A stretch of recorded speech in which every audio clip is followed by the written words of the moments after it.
ఇక ఛత్తీస్గఢ్ బీజాపూర్ జిల్లా కేంద్రంగా 33 మంది మావోయిస్టులు లొంగిపోయారు. జిల్లా ఎస్పీ ఎదుట లొంగిపోయిన వీరంతా 2007 నుంచి వివిధ క్యాడర్లలో పలు విధ్వంసకర ఘటనలతో పాటు ప్రత్యక్షంగా పాల్గొన్నట్టు గుర్తించారు.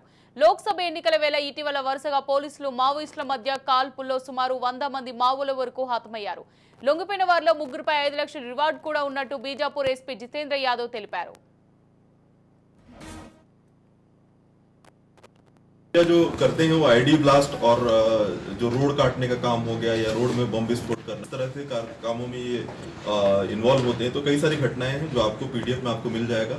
तो कई घटनाओं में ये शामिल थे। कई जगह इन्होंने आइडियल प्लांट किया था, कई जगह इन्होंने रोड काटा है, कई जगह आगजनी किया है। तो इन सब घटनाओं में शामिल थे।